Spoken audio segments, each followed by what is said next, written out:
thought about the birth control law or reproductive health bill of Philippines, which Filipino know as RH bill.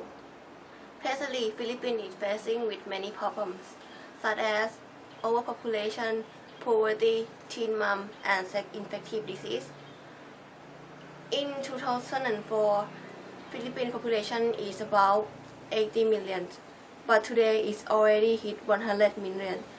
So it's a big step for Philippines to gain 20 million people in just 10 years. Also with sex-infective disease problem, that Philippines is in the high rank of countries that have HIV patients the most, and some of them have first child when they only 13. Another problem is poverty, which poor people cannot control their giving birth, especially slum in Manila. Most of them have over 10 children and they have to spend all of their money for their children. So it is hard for them to improve their quality of life because of poverty, which is unsolvable. Therefore, Benigno III, the President, ordered Supreme Court and Commission to draft this law for giving free contraceptive for poor people and giving education in every school about contraception for solving those problems. But there are some opponents, the Catholic Church, oppose that to do this thing is immorality and making sins.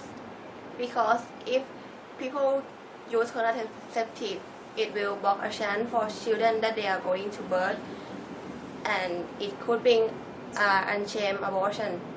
So they strongly protest to dismiss this law, and this disputation is continued over decades.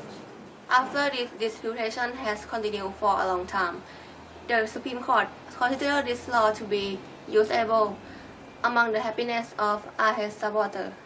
On the other hand, the Catholic Church added more fire on their protest to end this law, but the government side affirmed to retain this law, as it will be useful and helpful for many people in their country, and it will solve the problem that occur in Philippines. Hello, Teacher Michael. Today I will interview you about the birth control law of Philippines. What do you think about contraception? What I think about contraception law in the Philippines is Philippines population is about, before it was 90 million to 100 million, but now it's about 250 million to 300 million people estimation. And then I think that if they pass the bill, it's going to help most people from the Philippines, because it's going to control the way they give birth, and then the population is not going to be too much.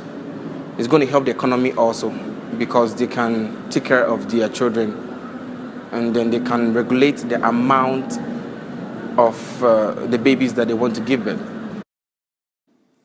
Okay, on the other hand, do you think that contraception could bring abortion?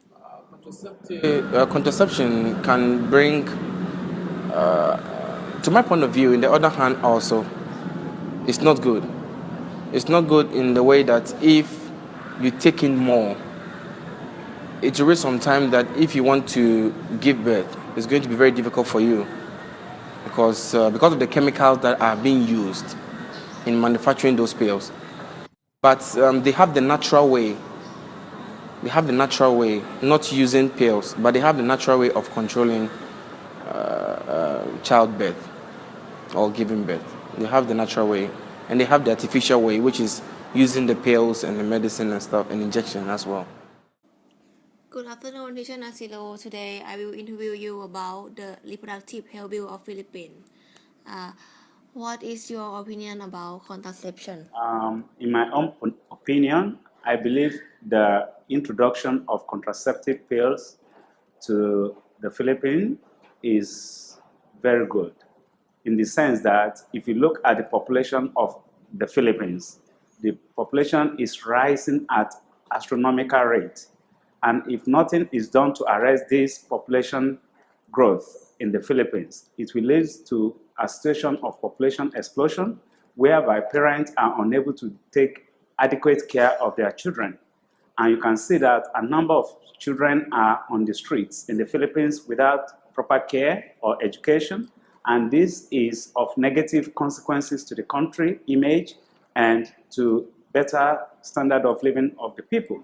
And most of these people, these young children joined, they are hoodlums, and they are not doing anything positive to support the economic growth of the country, and they belong to a set of social miscreants. Okay, and do you think that it is possible that contraception could bring abortion? Actually, there are a number of different contraceptive pills that could be used by anybody that is determined to prevent early pregnancy or to prevent or to do family birth control. It does not necessarily follow that contraceptive pills will result to abortion. There are some preventive contraceptive pills which could be used, like intrauterine devices, like taking of an injection on monthly basis, or using some doses of contraceptive pills which will help to stop some processes that leads to pregnancy in women. So I don't believe that the use of contraceptive pills will lead to abortion. Although as a Catholic person, I'm also against abortion. But there are a number of prescriptions that could prevent pregnancy, which will not cause a problem of abortion to any young lady or any woman in the Philippines. Reported by Pataliya Amponjalat, PC News.